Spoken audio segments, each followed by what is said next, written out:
Então vamos lá. Tirando as brincadeiras, por que eu estou te instigando com relação a isso? Sua mente pode ser o seu caminho da liberdade ou a sua prisão. Você é um escravo ou você é um liberto? Depende de como sua mente é tratada. Deus, ele pode ter o pensamento melhor que for para mim e para você. Mas você e eu, nós estamos limitados à maneira como nós olhamos o mundo ao nosso derredor. Vou te dar um exemplo assim.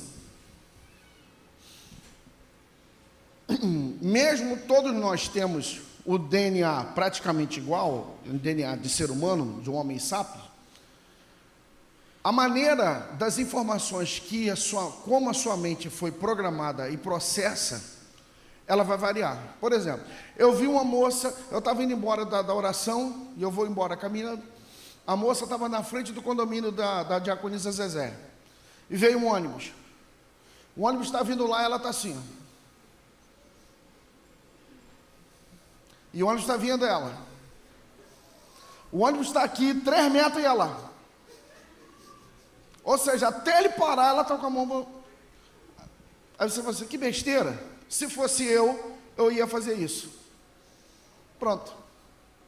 Mas ela, na concepção dela, ela tem que fazer aquilo até ela acreditar que o ônibus vai parar. Por quê? A maneira como ela enxerga uma coisa, a informação é diferente da maneira como eu enxergo. Ok?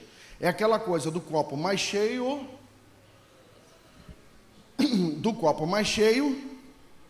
se o copo está mais cheio ou se o copo está mais vazio. É a maneira como você enxerga. E como você enxerga o mundo ao seu redor, é de acordo com a informação que você joga para dentro dele. A minha preocupação nesses dias está sendo como nós vamos trabalhar, como nós vamos tratar, como nós estamos tratando a nova geração. Nós estamos num mundo muito dinâmico, ok? Então, se eu não me preparar, a vida ela vai passar e eu não vou experimentar tudo aquilo que a vida pode fazer, ok? Então, às vezes, nós, os pais, eu estava conversando ontem lá em casa, ontem tinha o quê? 1, 2, 3, 4 gerações em casa ontem, por isso que eu não vim no culto de jovens. Mamãe, eu, Lucas, vou colocar assim, e João, certo? A mamãe contando as histórias dela. Mamãe estava falando que quando ela casou não tinha geladeira. Ela foi comprar geladeira quando já estava com os 3 filhos, que ela foi comprar geladeira. Olha a base da onde ela começou. Quando eu casei eu tinha geladeira, mas quando eu casei eu não tinha carro, ok? Agora Lucas quando casou tinha geladeira, solteiro, ele já tinha carro e não pagava aluguel. João, quando chegar a vez de João, a plataforma de João está mais elevada. Entendem isso? Então, da onde a pessoa, o indivíduo, ele vai partir? É aqui que entra o papel do pai. Qual é a plataforma que você dá para seu filho? Aí alguns que vão estar aqui agora, que estão aqui agora, vão falar assim, mas o senhor não sabe a questão familiar que eu tenho, ou que eu tive. Concordo com você. Existem pessoas que elas estão dentro de uma cultura, uma família estruturada, uma cidade melhor, uma questão financeira melhor, um país melhor. Essa pessoa vai precisar fazer menos esforço do que outras. Nós, que estamos numa cidade considerada uma das cidades mais pobres do estado, que nem todos temos uma família mais educada em termos de cultura do que todo mundo. O que nós precisamos fazer? Nós temos que nos esforçar mais do que os outros. Então entenda uma coisa, guarda essa frase, as meninas que estão anotando. A miséria sempre vai buscar companhia. A miséria sempre busca companhia. Eu estava dando um exemplo para o diácono Tiago. Eu nunca bebi, nunca fumei, nunca joguei, mas a gente sabe das experiências por aí. A pessoa pode chegar ela pode ir sem um centavo no bar. Ela vai beber ou não vai? Por quê? Sempre vai ter alguém para pagar. Porque dificilmente você vai ver alguém bebendo em bar sozinho. Geralmente alguém que quer beber em bar, quer fumar, ela quer o quê? Ela quer alguém para conversar com ela. Porque a miséria sempre busca companhia. A excelência vai te custar muitas das vezes você ter que as pessoas vejam você de uma forma pejorativa. E nisso você vai ter que decidir, ou você se coaduna à realidade à sua volta, ou você diz, eu serei diferente da maioria.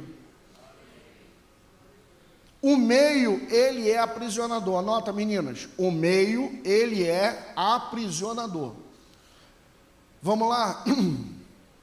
Abra sua Bíblia no livro de Êxodo. Vamos estudar. Abra sua Bíblia no livro de Êxodo.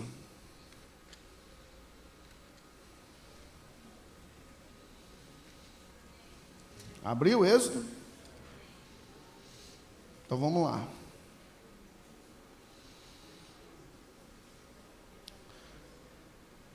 Capítulo 2, versículo número 1. 2, versículo número 1. E foi um homem da casa de Levi, casou-se com uma filha de Levi, e a mulher concebeu e deu à luz a um filho, e vendo que ele era formoso, escondeu-o 3 meses. Não podendo, porém, mais escondê-lo, tomou a arca de junco, a revestiu com barro e betume, e pondo nela o menino, a pôs nos juncos à margem do rio. A sua irmã postou-se de longe, para saber o que havia de acontecer, e a filha de Faraó desceu a lavar-se no rio, e as suas donzelas passeavam pela margem do rio. E ela viu a arca no meio dos juncos, e enviou a sua criada, que a tomou. Abrindo-a, viu o menino, e eis que o menino chorava, e moveu-se de compaixão dele, e disse, dos meninos dos hebreus é esse. Essa aqui é a história de Moisés. Lembra-se que a promessa de Deus para Abraão era, tu descerás, tua descendência será peregrina numa terra, e lá será cativa durante 400 anos, ou 4 gerações, tá? E dali ele ia retirar. Então a promessa era retirar o povo dali, retirar o povo daquele lugar. Como que vai retirar? Escuta isso aqui. Vamos tentar fazer uma continha aqui para você poder pensar. Jacó desce ao Egito com 70 filhos. Eles são livres e desce para o Egito livres, certo? A segunda geração nascem no Egito, mas são filhos de pais livres. A terceira geração nasce escravo, filho de pais livres. A quarta geração nasce escravo, filho de escravo. O que aconteceu? A memória da liberdade foi sendo apagada geração a geração. Então, quem já estava lá, nascido escravo, já não sabe mais o que é liberdade. E você não sonha com aquilo que você não toma conhecimento. Anota isso, meninas. Você não sonha com aquilo que você não toma conhecimento. Por isso que Satanás precisa manter as pessoas na ignorância. Porque quando você toma conhecimento, você passa a sonhar. Então vamos lá? Eu vejo, eu sonho, eu profetizo. Vou repetir. Eu vejo, eu sonho, eu profetizo. Vou repetir. Eu vejo, eu sonho, eu profetizo. Nada acontece se você não profetizar. Você não profetiza com aquilo que você não sonha com aquilo que você não vê. Então seus sonhos são gerados de acordo com aquilo que você coloca nos seus olhos. Certo? Então entenda. Então, para você aprisionar alguém, é só você colocar. O que você coloca diante dos olhos dessa pessoa, ou você retira dos olhos dessa pessoa. Se ela não vê, ela não sonha. Se ela não vê, ela não sonha. Ok? Eu já usei essa brincadeira aqui, mas em geral ela funciona. Quantos aqui gostariam de receber um Koenigsegg Aguirre?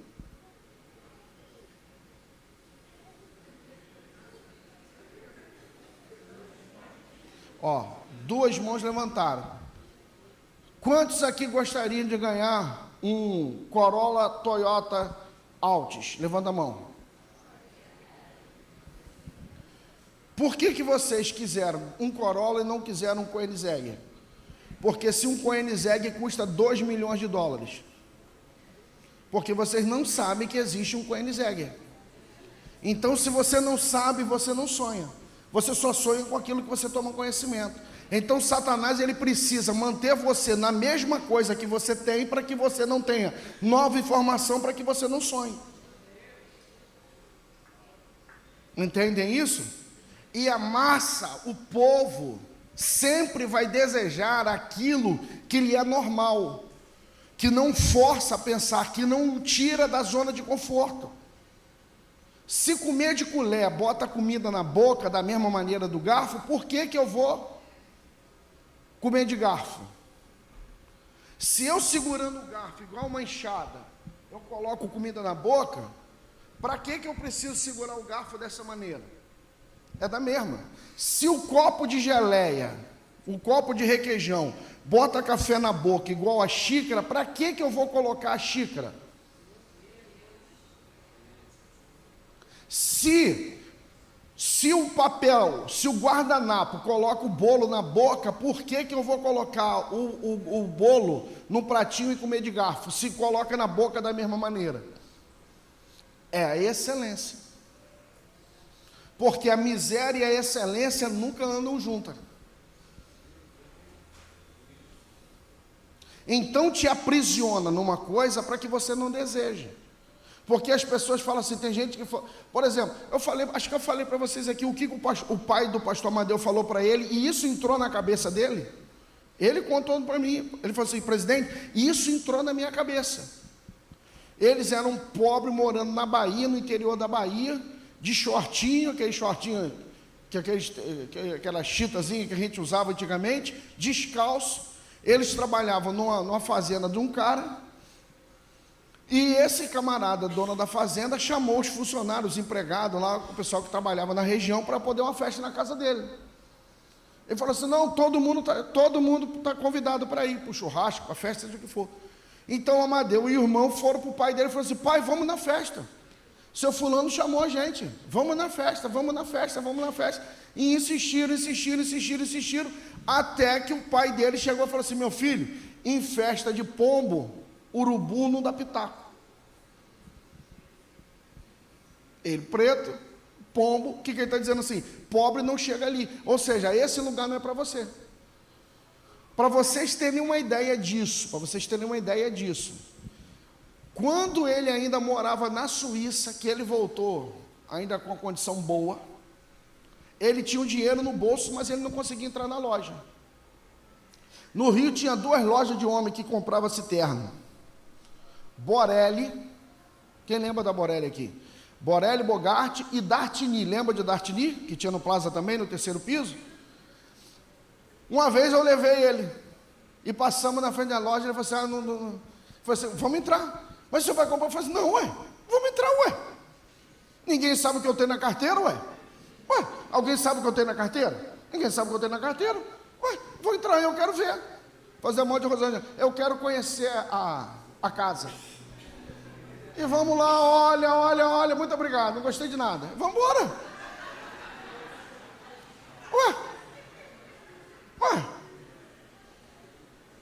Entenda uma coisa, escute isso. Você não vai em nenhum lugar que a tua mente não vá primeiro. A vergonha, ela é a corrente que te aprisiona na mesmice. Então essa vergonha absurda que a gente tem, nos impede de acessar a determinados lugares.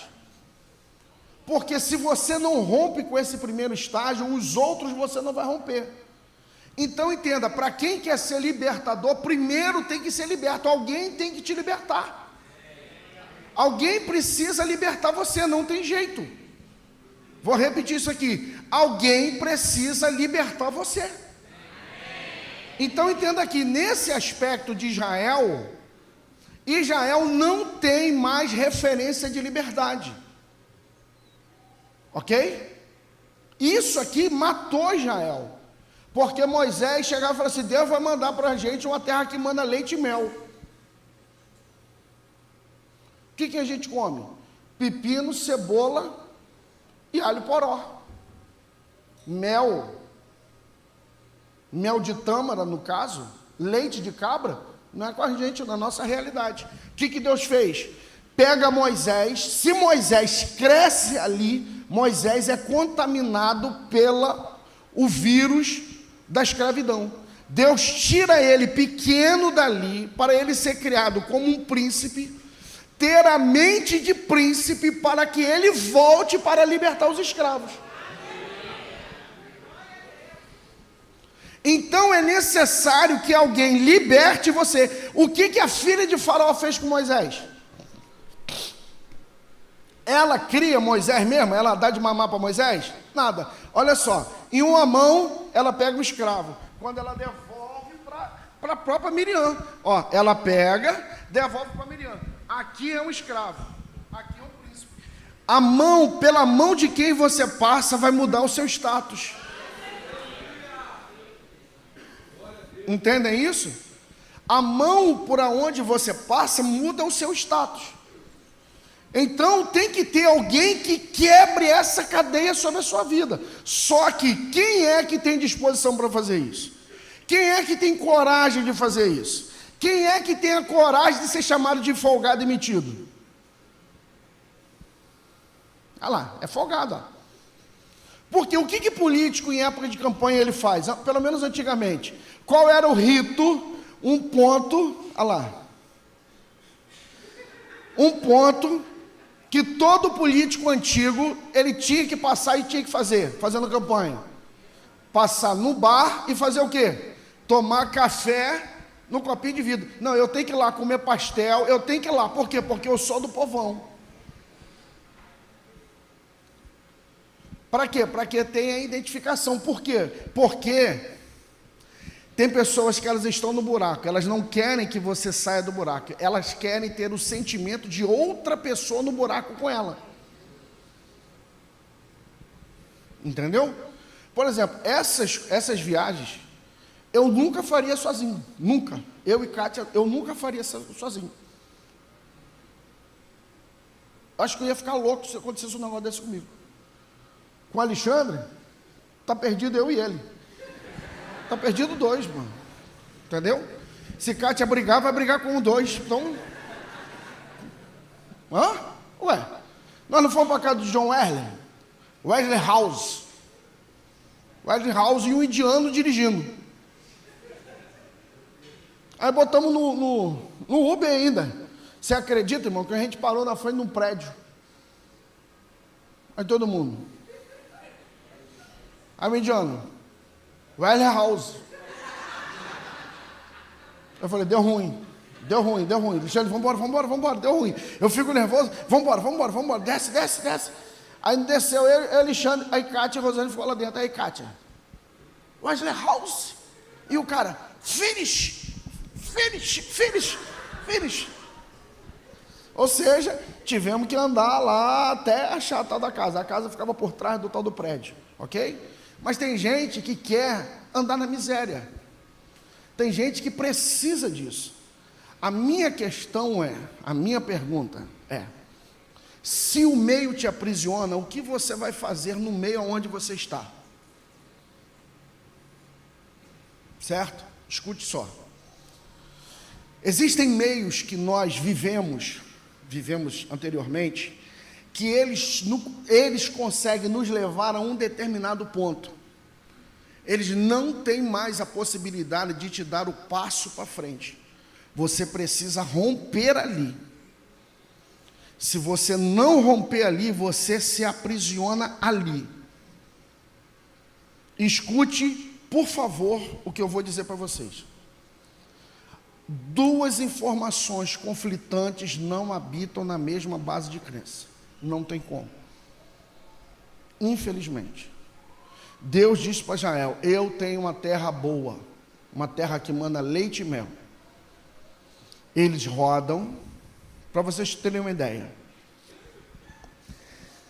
do Egito até o Monte Sinai, 3 meses. Depois eles vão parar 2 anos no Monte Sinai, recebendo as revelações e tal, aquela coisa toda. Dali eles partem para frente, para chegar em Cádiz Barneia. Cádiz Barneia está pouco à frente, pouco à frente. Quando eles chegam em Cádiz Barneia, para poder atravessar, para ir possuir a terra, vai chegar no episódio que está lá. Abra sua Bíblia em Números, capítulo de número 13, versículo de número 33.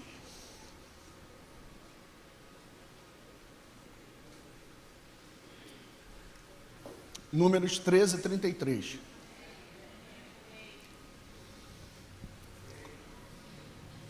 Amém? Também vimos ali gigantes, vimos ali gigantes, filhos de Anak, descendente do gigante. Eu pergunto a você, era gigante ou não era? Sim ou não? Sim, era um gigante. E éramos aos nossos olhos como gafanhotos, e assim também éramos aos seus olhos. Pergunta, eles eram o que mesmo? Os 12, o que eles eram? Espias. Espias se escondem ou se apresentam? Se escondem. Então eles estão olhando escondido. Então, olha o que ele diz: nós éramos aos nossos próprios olhos como gafanhoto, e éramos aos olhos deles também. Me diga, se eles estavam escondidos, os gigantes viram eles? Então como é que o gigante podia achar que eles eram gafanhoto? Então quem é que estava achando o quê? Eles estavam projetando na mente do gigante. E isso aqui impediu que uma geração inteira não entrasse na terra. Nem Deus conseguiu tirar eles de lá. Então essa dureza que você tem, essa inflexibilidade que você tem, vai fazer com que você morra na condição onde você está. Isso é terrível, isso é difícil, isso é muito, muito difícil. Precisa de um libertador. O libertador tem que ser alguém que você conhece e confia.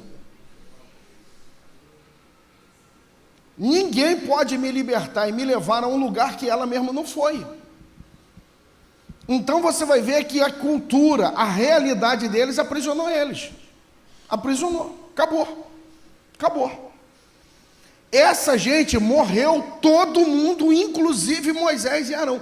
Todo mundo morreu, a não ser quem? Josué e Caleb. Só. Todo mundo morreu. Depois veio a próxima geração, que é a geração que nasceu livre. Na verdade, eles não nasceram livres, né? 20 anos eles tinham nascido escravos. Eles começaram a gerar mais filhos, e esses filhos são os filhos do deserto. Os filhos do deserto é que vão entrar na terra prometida, não são os filhos do Egito.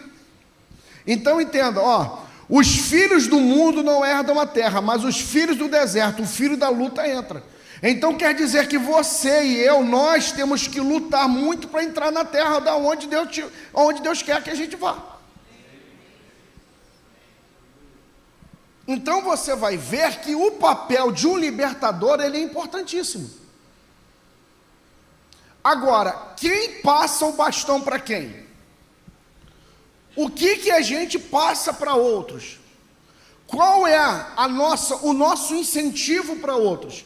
A gente precisa estudar a Bíblia? Sim. Desejamos o céu? Sim. Desejamos dons espirituais? Sim. Mas tem as coisas da terra. Por quê? Porque nós vivemos nessa terra.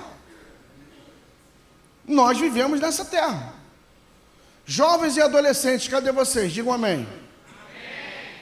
Então deixa eu falar uma coisa com vocês. Antigamente, nós que éramos crentes, a gente tinha-se uma visão que crente era identificado pela sua roupa. Certo? Sim ou não? Os crentes antigos eram identificados pela sua roupa. Camisa de manga comprida, homens, camisa de manga comprida, com aquela cabeça por baixo, calça jeans, chinelo de dedo, e andando de bicicleta. Você queria ver um crente assembleando, ele estava jogando bola de calça comprida no colégio. Oh, meu pai. Meu Deus. Aí pegava a moça, as mulheres, crocão na cabeça, saia comprida, aquelas pernas cabeludas. Então lá, é crente. Por quê? Por causa de uma interpretação idiota de um texto que a sunamita olha por Eliseu e diz assim: olha, eis que o que passa diante de nós é um santo homem de Deus. Então ela conheceu ele por causa das suas roupas. Não é por causa disso. Então quer dizer que eu e você, hoje em dia, nós não precisamos ter uma indumentária tão diferente dos demais. Porém, existem indumentárias deles que não convêm a nós. Quem está no altar não pode andar com roupa colada.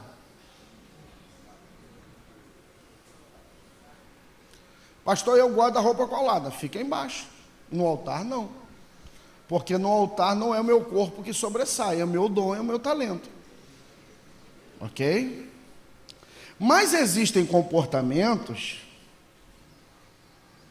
que o mundo faz que a gente não faz hoje, não é não?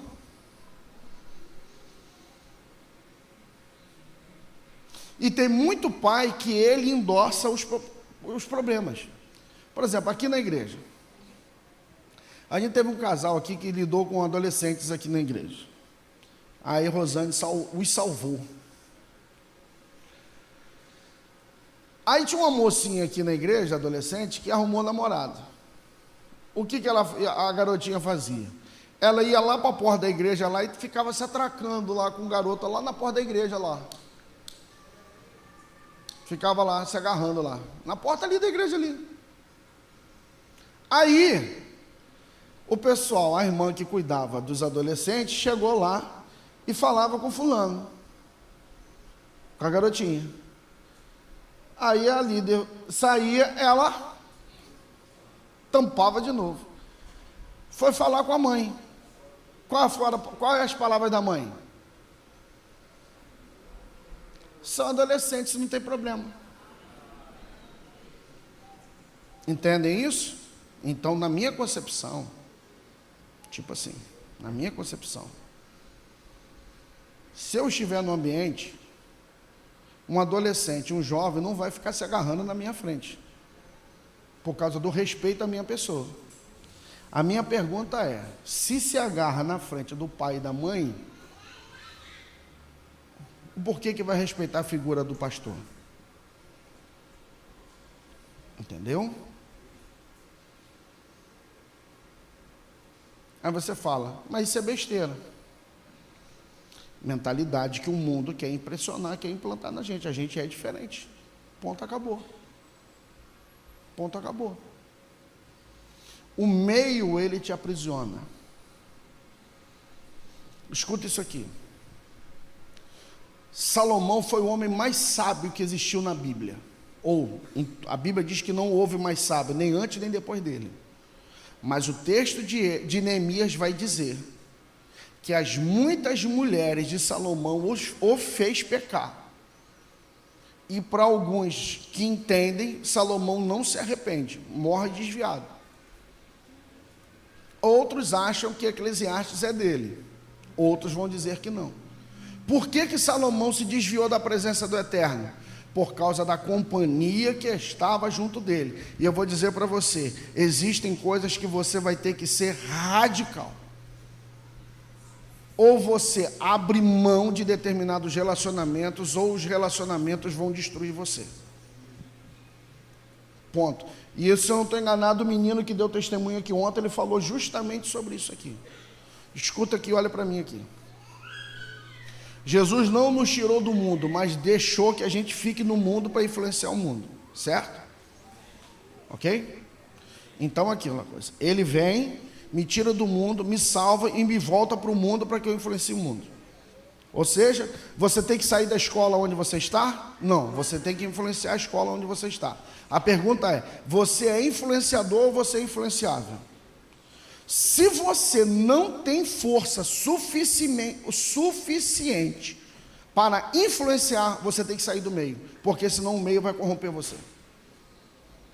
E entre salvar você, entre tentar salvar alguém e perder você, primeiramente você tem que fazer o quê?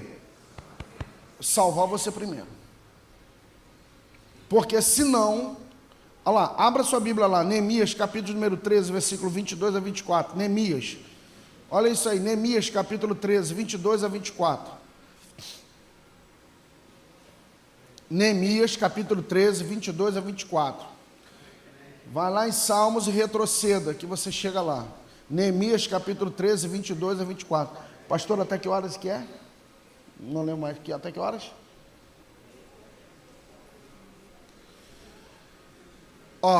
Também disse aos levitas que se purificassem e viessem guardar as portas para santificar o dia de sábado. Nisto também, Deus meu, lembra-te de mim e perdoa-me segundo a abundância da tua benignidade. Vi também naqueles dias judeus que tinham casado com mulheres asdoditas, amonitas e moabitas, e seus filhos falavam meio asdodita e não podiam falar judaico, senão segundo a língua de cada povo. A mistura fez com que eles fizessem o quê? Perdessem o linguajar. Aí entenda bem, é nesse contexto que vai nascer as sinagogas. Por quê? Foi o pastor Marcelo que pregou lá em Titioca, falando de aramaico, não sei o quê, lá. O que é aramaico? Aramaico é uma língua semita. Te ajudei? Não, né? O que é língua semita? Língua semita é da região de Sem. Te ajudei? Não. Os povos árabes, todos eles falam a língua semítica. Então, o hebraico, o árabe, o aramaico, é tudo língua semítica. É a mesma raiz idiomática. Por exemplo, você não entende bem, mas você desenrolation no espanhol, é ou não é? É ou não é? Emoção. Entendeu? Tu vai ali no desenrolation, ali, e aquilo ali tem um desenrolation. Por quê? Porque é a mesma base idiomática. Aí o que acontece? Quando eles vão para a Babilônia fala aramaico. E quando eles ficam lá dentro, como é que foi? Eu comprei uma camisa pela internet e falei no zap com a moça, só que ela era do Nordeste. Senhor Valber, eu falei assim, moça, eu quero 2 camisas brancas, GG, de gola V, e uma GG preta. Aí, ela falou assim, não tem não. Eu falei assim, é uma pena, né? Só tem as brancas tem. Eu falei assim, então tá bom. Aí daqui a pouco ela voltou assim, seu Valber, minha colega viu aqui no estoque e viu que ainda tem uma unidade preta. Aí eu não aguentei, eu comecei a rir, falei assim, então eu quero essa unidade preta. Eu vou tirar por mim. Se eu passar um mês lá, eu vou voltar falando, uma unidade preta. Eu tenho uma facilidade de pegar sotaque, que é um negócio assim, e você quer ver só uma coisa? Por exemplo, se Mariane aqui, nós estamos reunidos, a casa está preparada. Se Mariane começar a cantar contralto aqui, daqui a pouco eu canto igual a Mariane. Não consigo. Então o que acontece? Quando eles ficaram 70 anos, eles começaram a falar aramaico. e começaram a esquecer da sua própria língua. O que eles faziam? Criaram as sinagogas. O que eram sinagogas? Não eram igrejas, não eram templos, eram centros educacionais, religiosos, aonde aos sábados faziam a leitura dos textos sagrados. Dentro da sinagoga se falava hebraico, nas ruas se falava aramaico. Quando Jesus falava o quê? Aramaico. Então o meio começou a mudar o quê? A maneira e a linguagem. O mundo à nossa volta, se nós deixarmos, ele muda a nossa linguagem. E eles querem, aí muitas igrejas querem adotar a linguagem mundana para cá. Porque, escuta isso aqui, eu estava falando isso aqui com o Tiago. O diabo se importa com a mistura? Não, por exemplo, tem 2 colegas aí, 3 colegas. Esquece. A menina é crente, quer namorar um garoto não crente. Pode ou não pode? Pode ou não pode? Sim ou não? Vou repetir a pergunta. A menina é crente, o garoto não é crente. Pode namorar ou não pode? Faça a diferenciação entre pode e não deve. Pode ou não deve? Não deve. Então, tá lá. A menina chegou lá, Spotify, playlist da garota. Estão indo para o Plaza.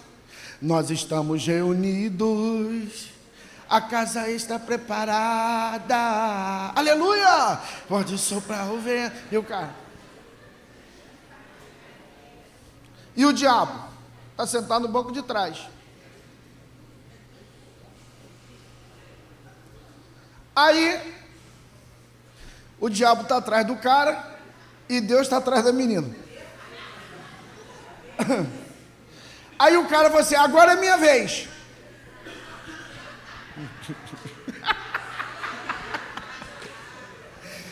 Aí o cara vai lá e coloca o funk. Satanás está atrás. E o que Deus faz dentro do carro? Essa é a diferença. O diabo não se importa com a mistura, mas Deus não fica onde fica a mistura. Entendeu? É simples assim. Então, para afastar Deus, eu não preciso expulsá-lo, eu só preciso me misturar.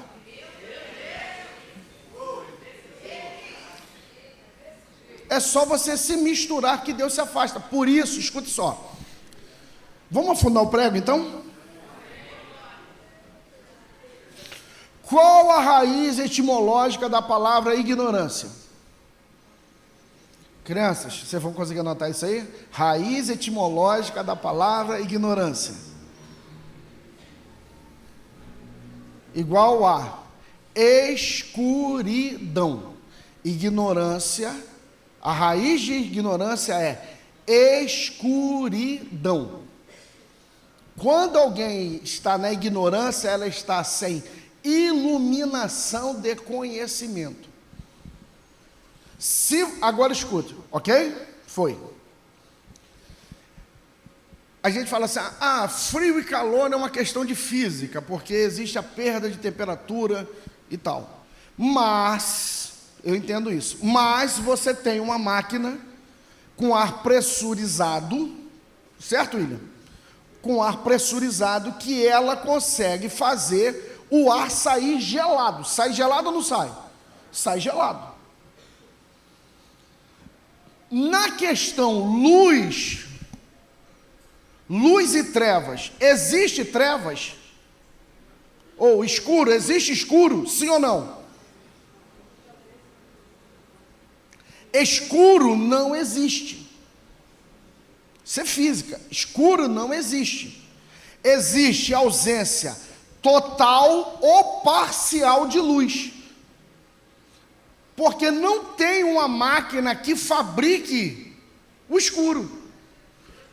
Então o que acontece? Para você num ambiente, ou você tira a luz total ou a luz parcial. Ok? Vou repetir.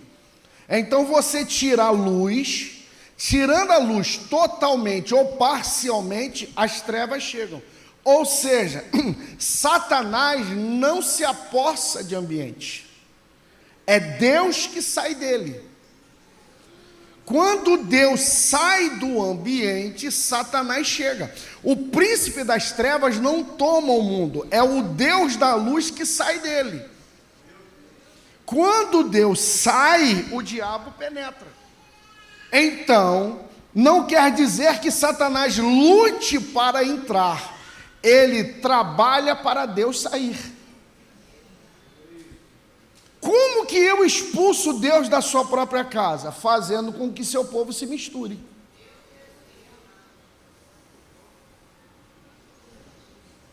Quando Deus sai, o diabo se apossa. Por isso que existem áreas na sua vida que estão sob escuridão. Deus não acessa essa área. Por que Deus não acessa essa área? Por causa da ignorância. Tem trevas ali. Até que vem alguém com a lanterna. Alguém vem com a lanterna para te mostrar, iluminar. A grande questão é, Rodrigo, vai acreditar em mim ou não vai? Por isso que a base do conhecimento dessa troca se dá mediante a confiança.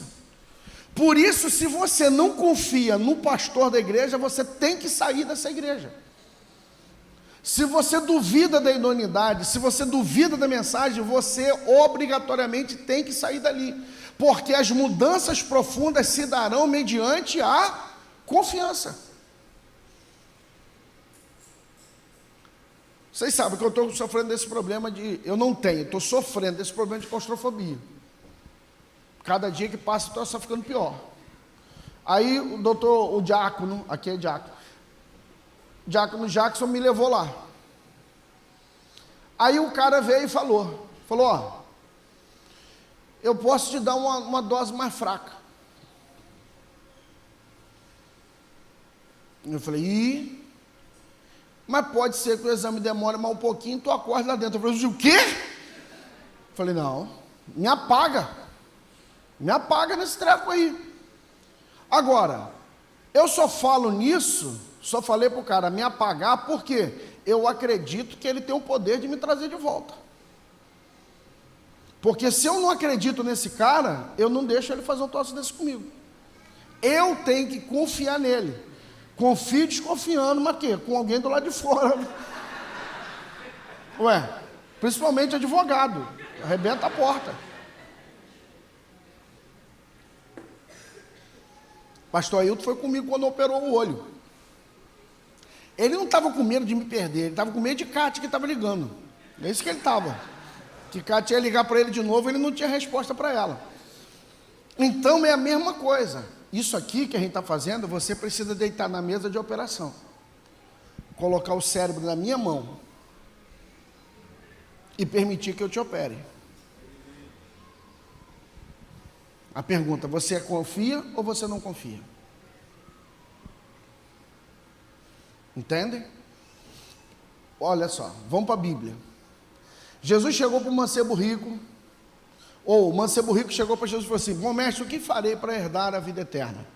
Por que me chamas bom, se só um que é bom que é Deus? Ele falou assim, cumpra os mandamentos. Quais? Não, amarás o seu Deus sobre todas as coisas, o próximo como a ti mesmo, não matarás, não adulterarás, não falar isso, aquilo, tará. Ele falou assim, Senhor, eu faço isso desde a minha mocidade. Ele falou assim, muito bem. Então faz uma coisa, vai, vende tudo que você tem, dá aos pobres, vem e me segue, você terá um tesouro no reino do céu. O texto diz que ele, entristecido, virou para trás e falou assim, não, isso eu não quero. Ou seja, eu confio no Senhor até aqui. Aqui para lá, daqui para lá, Eu não acredito. Tem um pastor conhecido meu. Ele morava na igreja. Morava mesmo. Residente. E aí ele gostou de uma moça. De uma moça. Esse rapaz muito temente a Deus. O pastor falou assim: meu filho, essa moça não é para você. E a família que ela pode te dar não é para você. Ele virou as costas. Ele, conversando comigo, disse assim: eu disse para mim mesmo, esse camarada quer se meter até nos meus relacionamentos em que eu gosto ou não gosto. Quando ele assinou o divórcio, anos depois, ele falou assim, e eu lembrei do meu pastor antigo, lá atrás, dizendo: essa família não é para você. O libertador é muito importante. Agora a questão é, aonde é o primeiro nível de libertação? Dentro de casa. Os pais precisam ser libertadores. Você precisa ser libertador. Só que, agora eu quero mostrar umas coisinhas para você aqui, que na outra mensagem eu não consegui fazer com vocês. Vamos lá. Existem pessoas que elas não cuidam da sua linhagem. Uma coisa é eu não cuidar da linhagem que Deus me dá. Por quê? Lembra que eu falei com vocês? Existem unções tão poderosas na terra que elas não têm, em uma existência só, ela não consegue cumprir tudo que ela precisa fazer. Ela precisa de outro corpo, outra existência, para que ela continue fazendo aquilo na terra. Ela precisa permanecer. Então o que acontece? Eu preciso cuidar da geração seguinte. Eu tenho muita preocupação com relação a isso, muita preocupação. Eu tenho muita preocupação com isso, muita preocupação. Vou repetir, eu tenho muita preocupação com isso. Por exemplo, Tiago está fazendo uma coisa importantíssima que eu não consigo fazer. Quem que abriu o culto ontem aqui? Quem abriu o culto? Deu certo? Quem abriria o culto melhor? Eu ou Maitê? Não, melhor. Quem abriria melhor o culto? A mãe dela ou Maitê? A mãe. Mas se não deu oportunidade para a Maitê fazer não tão bem quanto a sua mãe, ela não vai aprender a fazer. E quando sua mãe não tiver, ela não conseguirá fazer. Ela precisa errar enquanto a mãe está. Só que nós somos egoístas ao extremo que queremos sempre o melhor. Eu quero o melhor independente, entendeu? Se é mais ou menos eu não aceito, eu só aceito o melhor. Se o pastor vai dar aula, todo mundo vem. Se o discipulador vai dar aula, a galera falta. Por quê? Porque eu só quero o melhor. Ou seja, você quer matar aqueles que estão aprendendo. Porque eles só vão melhorar de acordo com o que eles forem fazendo. Porque a primeira aula que eu dei 10 minutos. Eu falei 10 minutos, eu olhei e falei assim, eu já falei 1 hora. Quando eu olhei, tinha 10 minutos. E aí eu comecei a olhar para a galera, falei assim. Aí eu olhei para um e falei assim, olha gente, eu estou passando mal com dor de barriga, irmão Dilcinho vai dar aula. E larguei a revista e saí correndo, embora. Fui embora, saí correndo pela igreja assim, ó, fui embora para casa. Eu não tinha mais nada para falar, estava arrasado, acabado. O que eu fiz no outro domingo? Dei aula de novo. A primeira mensagem que eu preguei foi uma maravilha, porque eu repeti tudo que que o irmão Samuel falava. Isso é coisa que as crianças fazem aqui, é isso que eu aprendi assim, gente, eu não sei fazer diferente. Está vendo o que as crianças fazem? Pai do Senhor, irmãos, vamos orar? Por quê? Porque elas ouviram ontem. Você vê que o negócio está ficando tanto no sangue dela, vamos liberar as crianças, o que elas fazem? Elas vêm para cá correndo. Ou seja, isso já entrou dentro, no subconsciente delas. Isso aqui virou rotina. Então eu repeti tudo que ele falou, no final todo mundo. Eu falei assim, isso é mole. Isso é mole. Aí todo mundo na Assembleia de Deus faz o quê? Salve os irmãos com a paz do Senhor. Quero dizer para os irmãos que eu estou alegre com Jesus. Vamos cantar um hino ou vamos ler um texto? Ok? Eu falei assim, eu não vou fazer igual essas crianças. Eu não vou fazer igual a todo mundo. Eu não. Vou fazer diferente. Vou falar o Salmo 122. Alegrei-me quando me disseram, vamos à casa do Senhor. Aí subi. Salve os irmãos com a paz do Senhor. Eu quero dizer para os irmãos, como o salmista disse. No Salmo. Aí você vai ficar nervoso. Aí eu esqueci o Salmo e o que o Salmo dizia. Aí fiquei igual vocês assim, ó. E o pessoal ficou igual vocês assim, rindo. E aí você, ó. Entendeu? Teve um outro, tadinho. Cu de jovem. O cu de jovem antigamente era assim, um começava a falar da volta de Jesus, todo mundo.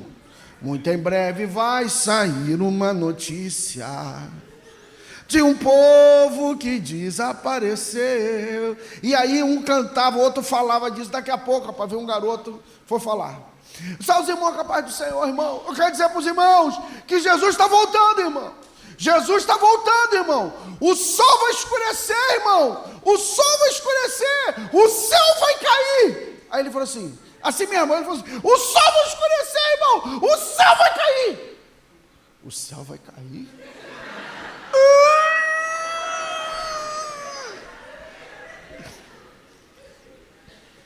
Cara, tu corre esse risco, meu irmão. Tu corre esse risco. Mas o que tem que ter alguém? Vai lá de novo, vaso. Entendeu? Igual o maluco que deram lá a oportunidade. Só os irmãos com a paz do Senhor e as irmãs com a paz de Nossa Senhora. Faz isso aqui não, faz isso não, faz isso não. Não, faz isso não, faz isso não, faz isso não, faz isso não. Não, faz isso não, faz isso não. Aí não, aí não, aí não, aí não. Aí não.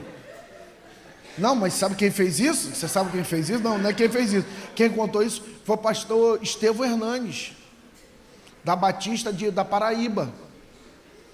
Ele disse que ele foi numa igreja pentecostal, não vou falar que foi assembleia. Não deixaram ele sentar no púlpito, porque ele era pastor batista. E deram oportunidade, botaram o candidato a prefeito ou governador no púlpito.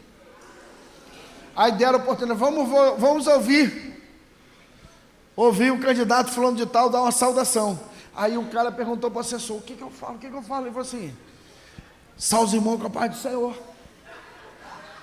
Aí na cabeça dele, salve os irmãos com a paz do Senhor e as irmãs com a paz de Nossa Senhora. Numa Assembleia de Deus o cara fez um troço desse. Ok? Agora vamos lá. Se a gente não abrir a oportunidade para errar, e isso é necessário, dar oportunidade para as crianças orarem, elas têm que orarem dessa maneira que elas estão orando. Um vai sair melhor, outro vai, entendeu? Vai falar melhor, outro vai engasgar, e a gente tem que bater palma e dizer amém. A gente não está entendendo nada, não entende nada do que está falando. Amém, amém, por quê? Porque nós não estaremos aqui para sempre. Eu repito isso sempre, vou morrer falando isso. No Caramujo tinha uma linha de intercessão pesadérrima, mas a moçada, as coroas era terra de mistério, meu irmão, elas eram muito braba mesmo, muito braba. Mas o que aconteceu? Uma após outra foi morrendo, uma após outra. Só sobrou quem? Só sobrou uma e ainda foi embora. Pastora Cícera, que é uma excelente intercessora, mas não tão boa discipuladora quanto intercessora. Aí o que acontece? As que estão aqui, ó, estão lutando para achar seu espaço agora, ó. Deu de cara assim, ó. É igual a carro que vai ultrapassar, que está colado no vácuo, quando dá de cara na paredona de ar. Porque antes era a pastora Cícera, agora são elas, tem que lutar. Entendem isso? E nós precisamos disso. Quem passa o bastão, passar o bastão para eles. Eles precisam fazer, não é só jovem, eu estou falando de forma geral, de todo mundo que está aqui. Qual é o antídoto para isso? Eu vou falar, eu vou perguntar e vocês falam, gritam, GCD. Qual é o antídoto para isso? GCD, ué. É o GCD, gente. É ali que vocês têm as oportunidades. Ali, não é querer simplesmente ter oportunidade aqui de domingo. É ali. É ali. É nisso aqui. Aí o que acontece? O que a gente vê hoje com as gerações hoje, com os muitos de nós hoje? Uns estão permitindo que a sua descendência seja devorada. Olha só. Salomão, Manassés, reis de Israel, filhos de Davi, deram seus filhos a Moloque, a abominação dos filhos de Amor. Como que se sacrificava Moloque? Sacrificava-se a Moloque, colocava-se a criança viva nos braços incendiados no fogo de Moloque para morrerem queimadas vivas. Tinha que ser viva a criança. Salomão fez isso. Manassés fez isso. E o que se fazia para abafar o grito das crianças? Tambores, música, para não ouvir a criança gritar. Eu não digo para você ver a série, mas se você quiser mais ou menos ter uma ideia do que é isso, tem um episódio em Game of Thrones, que o rei, para invocar o Senhor da Luz, pega a filha dele e dá para a feiticeira. A feiticeira coloca ela dentro da fogueira, na estaca, e atende fogo. E ela, tadinha, ela olhava, fica até arrepiado. Ela falava assim: pai, mãe, cadê você? Me salva, por favor, me salva. E a mãe desesperada, o pai ali, vendo, falou assim: meu Deus, como é que pode alguém nisso? Aí você fala assim: Deus me livre, pastor. Uma coisa que a gente está fazendo hoje, deixando crianças entregues a celular, para que calhe a criança, para que você tenha alguns instantes de paz e entregue a criança para assistir qualquer coisa que ela deseja. Será que a gente não está fazendo a mesma coisa quando uma criança chega aqui dentro da igreja e ela, ao invés de vir participar do culto, e ela fica dentro do celular, olhando o celular, jogando dentro da igreja? Quando eu falo para vocês de devorar, por exemplo, teve uma vez aqui, quando eu dei aquele surto psicótico aqui, que estava aqui, o negócio aqui estava fora do controle, ficou fora do controle. Quando eu olhei, eu falei assim: ué, o que está vendo aqui? Era a criança sentada na escada, não participando de culto. Então, quando eu desci, tinha umzinho, aí um garoto, um fedeiro de 10 anos, sei lá se tinha 10 anos, com um iPhone, um cavalo desse aqui na mão, a gurizada em torno, né? Tudo ali, o garoto jogando, sentado na cadeira, com os pés em cima da cadeira, deitado, jogando. E eu olhei, eu vi, e os obreiros de água tudo parado. Pastor, a gente fala, mas eles não atendem a gente, né? Eu falei assim: o quê? E veio e falou assim: meu irmãozinho, que negócio é esse aí, rapaz? Que negócio é esse? Vamos acabar com isso aí. Acaba com isso aí, rapaz. Desliga isso aí. Vai lá para onde está seu pai e sua mãe. Levanta daí agora, levanta daí agora. Aí levantou. Aí veio embora correndo, o pai estava por ali. Aí, o pai, o homem bravo lá atrás, pai brigou comigo, pai. Aí, ele já vinha levantar para poder falar. Aí ele falando, eu estou vindo aqui, eu estou escutando, né? Quem é que fez isso com você? O homem lá atrás, pai, o brabo lá com a camisa vermelha. Quando veio eu com a camisa vermelha, bati nas costas dele e falei assim: foi eu, vaso. É que ele estava com os pés em cima da cadeira, deitado lá, jogando com um monte de criança lá. Só falei para ele para parar, só isso que eu mandei falar. Ok? Beleza? Você voltou na igreja? Por quê? Vamos permitir que nossos filhos sejam devorados?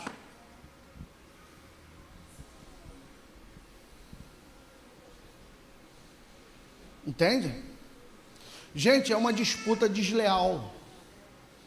É disputa desleal. Escuta só. Não adianta eu querer falar com quem está aqui, porque vocês trouxeram. O que a maioria dos pais fazem? Você vai ver agora quantas crianças vão voltar, quantas crianças tem de noite. De noite vai aparecer 80 crianças aqui, agora não tem 20. Por quê? Porque não querem que as crianças sentem. Porque eu quero dormir. Porque eu quero silenciar, eu quero ter paz. Entregando os filhos para serem devorados. Por quê? Porque quantas vezes você vê na igreja? Uma ou duas vezes para um culto de 2 horas e essas crianças estão na mão desse sistema marxista que está por aí, cara. Elas são bombardeadas a todo momento e a todo instante, toda hora, toda hora.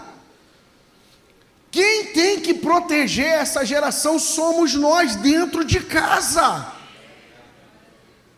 Aí aquela coisa, se eles não veem você lendo, se eles não veem você orando, como que essas crianças vão aprender?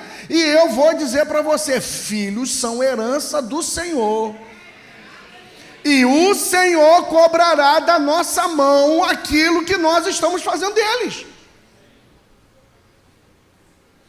Mudou? A sociedade mudou? Mudou, gente. Mudou, não tem essa. Mudou, não adianta a gente querer hoje fazer as mesmas coisas que se faziam com a gente, da maneira como ensinava a gente. Não funciona assim mais, ué. Não funciona assim mais, não tem essa coisa de bater, não tem essa coisa de puxar a orelha, não tem essa coisa de professor pegar uma régua e dar uma reguada na mão de uma criança, vai preso. Quem já viu isso acontecer em escola aqui? Quem já viu? Eu já vi, meu irmão, Augusto dar uma reguada na cabeça de um cara dentro da sala da aula de música, pô. Já vi. Vai fazer isso hoje? Não vai. Mudou. Mas tem coisas que nós não podemos fazer. Escute o que eu vou dizer aqui. Vocês ainda vão lá na França, em nome de Jesus, diga amém, irmão. E vocês vão ver em loco.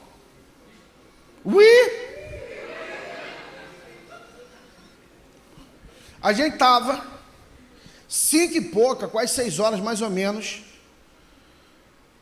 na Torre Eiffel, assim, de cara para ela assim. Aí eu estou assim na ponte tirando foto, quando eu olhei para o lado, do nada o cara saca um tapete, aquele monte de gente tirando foto, o cara sacou o tapetinho dele, jogou no chão, cara no chão, orando. Em Londres, o que tinha de mulher de burca, só com os olhos de fora, mas era muita gente. Por quê? Sabe o que está acontecendo? Quantos filhos hoje um francês quer ter? Nenhum. Os que são mais corajosos querem quantos? 1. Os islâmicos enviam uma família missionária para a França. O que faz? O que vocês vão fazer na França? Filhos. Um francês tem 1 filho, eles têm 5. Isso hoje não faz diferença, mas daqui a 10 anos, daqui a 20 anos, a população islâmica será maior do que a própria francesa dentro do território nacional.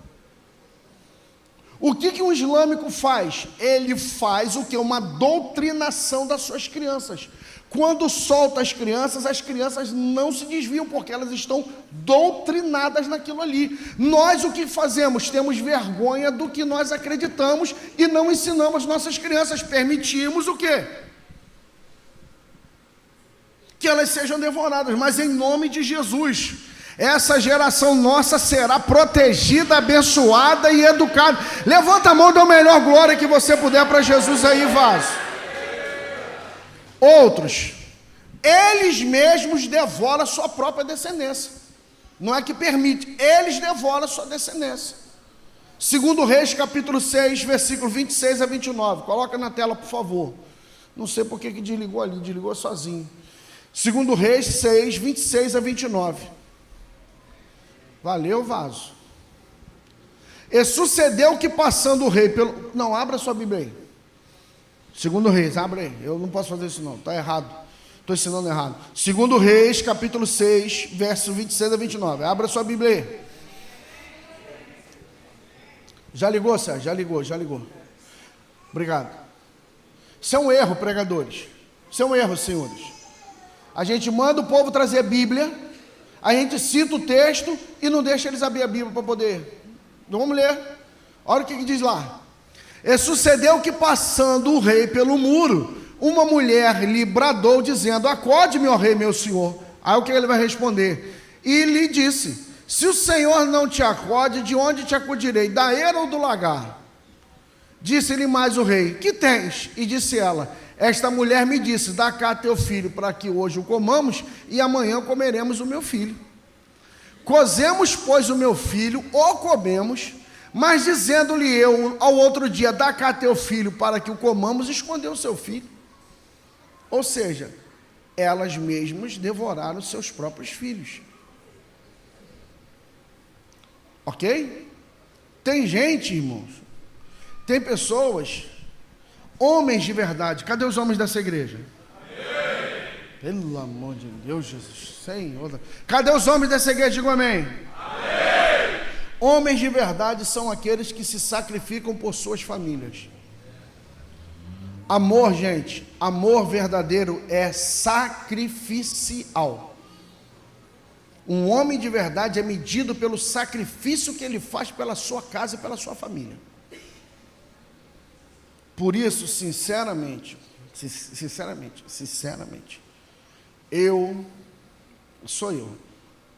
eu tenho muita dificuldade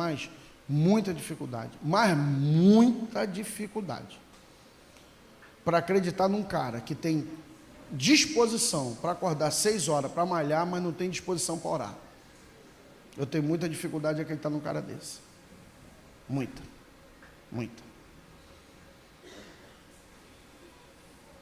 Certo? Eu não vou levar as crianças na igreja não, porque eu vou jogar bola de domingo. É o que eu digo para você, cada um no seu cada um. O que você está disposto a sacrificar? Tu está em Macaé ainda, Vaso? Aí, ó. Aí. Rodrigão aí, ó. Ele livre aí, estou numa peleja danada, Vaso. Trabalho para onde surgiu a porta? Surgiu a porta longe. Então, você vê, é hoje que ele tem a oportunidade de estar em casa. E aonde que ele está? Aonde ele está? Aí, ó, a fera aí, ó. Está aí, ó. E não traz não para ver. Agora que eu descobri, agora que eu entendi.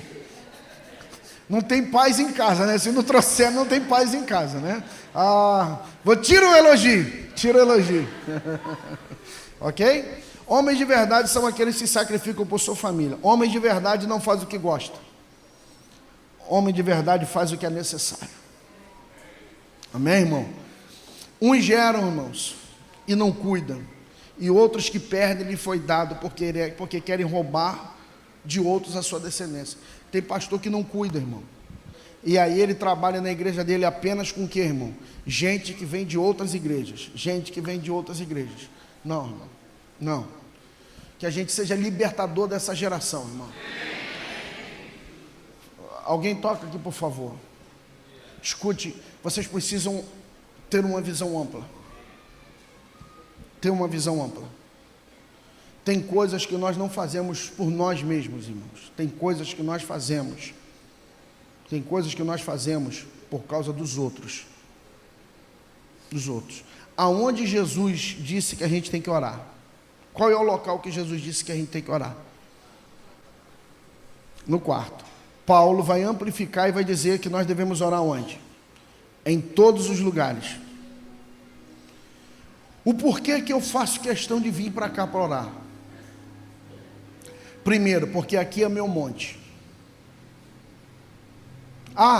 Já vou falar sobre esse negócio de monte. Aqui é meu monte. Esse aqui eu falo com Deus: Senhor, esse é meu monte. Isso aqui é meu monte, isso aqui é o meu lugar secreto, isso aqui é o meu lugar. Às vezes tem uns meninos que vêm orar. Tiago vem mais cedo agora e vai, depois ele sai. Então quando a turma sai eu fico mais livre. Mas por que eu faço questão? Tipo assim, porque eu estou fazendo discípulo. Por que Tiago vem para cá orar de manhã? É porque de tanto ele me ver vindo para cá, ele criou o hábito, ele falou, eu quero ser igual. Eu quero que num futuro,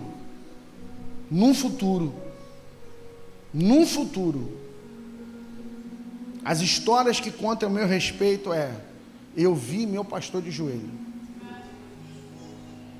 Eu fui inspirado por isso. Entendem? Nós precisamos disso. Eu sou contra quem vai em monte orar, irmão? De jeito maneira, pode subir. Espera que você não encontre com nenhum bandido no meio do caminho lá no mato lá. Mas pode ir lá orar, pode ir sem problema algum. Deixa eu só dizer para você, tem um monte bem aqui do lado aqui, ó, com um portão de ferro. Por que ao invés de vocês subir monte para orar de madrugada, não abre o portão e vai orar lá dentro do terreno, lá pedir para Deus mandar a resposta lá dentro do terreno lá? É terra igual a outra. Qual é a diferença? É terra igual a outra. Por quê? Porque uma é alta e outra é baixa. Então Deus está em cima, não está embaixo? Ué, que negócio é esse? Pastor, eu gosto da solidão. Se você gosta da solidão, por que você está levando 20 caras com você? Então você não está gostando de solidão. Não é porque isso não. Pastor André fala, pastor, eu tenho uma ligação com um monte, mas eu vou sozinho. Eu falei, vai, meu filho, sem problema. Pode ir. Zezé, cadê Zezé? Ah, ela correu lá na hora que eu ia falar, pode ir. Mônica, pode ir, não tem problema. Desde que vocês orem. Ok? Então, é isso ali, ó. Para alguns isso é só brincadeira. Isso começou com uma ou duas anotando. Não sei quem começou com isso. Não sei se foi Maitê. Foi Maitê que começou. Maitê começou com isso, ó. Já tem uma penca. E daqui a pouco vai ter mais. Porque um vai influenciando o outro. Um vai influenciando o outro. Até vocês ficarem envergonhados e vocês passarem a anotar também. Amém, irmão? Nossa geração, nossa descendência será poderosa, irmão. Amém. Em nome de Jesus. Em nome de Jesus. Ontem teve jantar lá em casa. Aí João estava comigo. Eu falei assim, João, abençoa o vovô. Abençoa o vovô. Aí ele botava a mão na cabeça. Mas ele não sabe falar direito. Aí eu falo assim, Jesus, papai do céu, abençoa o vovô, em nome de Jesus. Aí ele, amém. Aí todo mundo em casa falava amém. Ele subia na cadeira, olha que doideira. Subia na cadeira e, amém. Por quê? Da onde ele tirou essa de subir na cadeira e levantar a mão para dizer amém? É porque ele vê. É o que eles precisam ver, irmão. Não é ver a gente na frente do videogame, irmão. Eles precisam ver a gente, irmão, com a mão levantada, adorando a Jesus, intercedendo. Quando vier dizimar, traga-os juntos para que eles vejam o ato. Entregue algum valor a eles para que eles façam, para que eles possam aprender. Amém, irmão? Aleluia. Solta sua mão aí, vaso. Solta sua mão. E aí, pastor Marcelo adora isso. De verdade, irmão. Aplauda na proporção na qual você recebe essa palavra, irmão.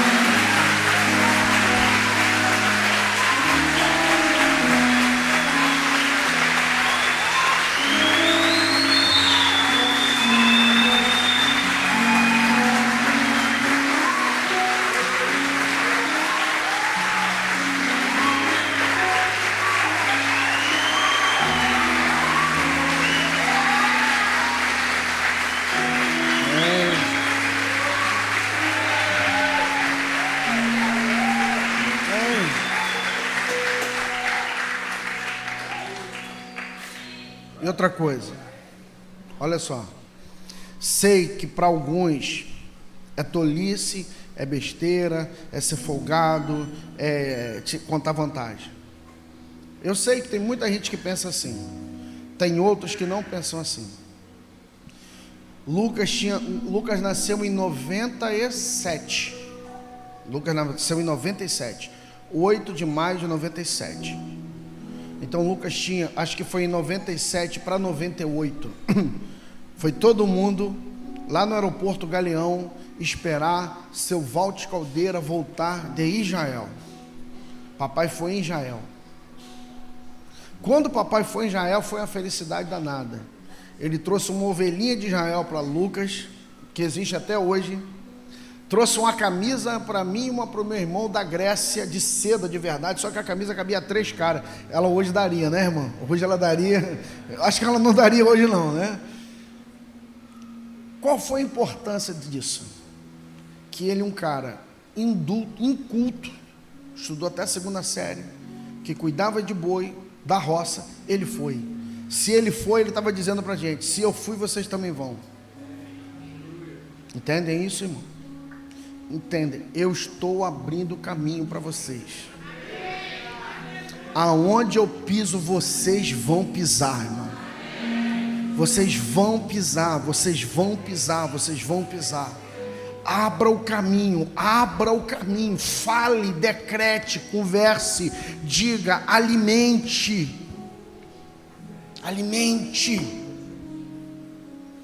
Isso é ser libertador, irmão. Eu enchi a paciência de Zezé aqui, irmão, e dizia para ela: tu vai, mas não, tu vai com Mônica, cola com Mônica, vai, então eu vou. Veja quanto que ela ganha de salário.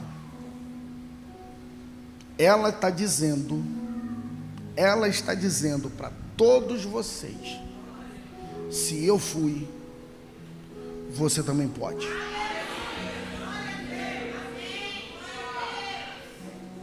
Por isso que ela me ama. Vamos orar, irmão, vamos orar de verdade, vamos ficar em pé, vamos fazer uma oração boa,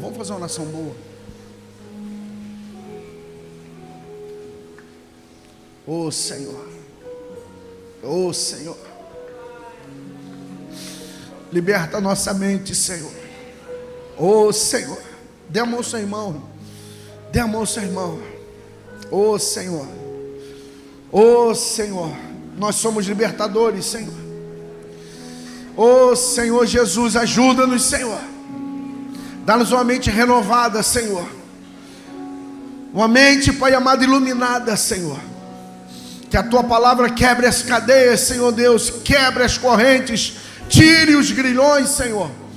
Que nós possamos alcançar, Senhor Deus, todas as promessas que o Senhor, Pai amado, planejou, Senhor Deus, para nós. Faz isso, Senhor, porque Tu és poderoso para fazer infinitamente mais além daquilo que pedimos ou pensamos, segundo o poder que em nós opera, Pai.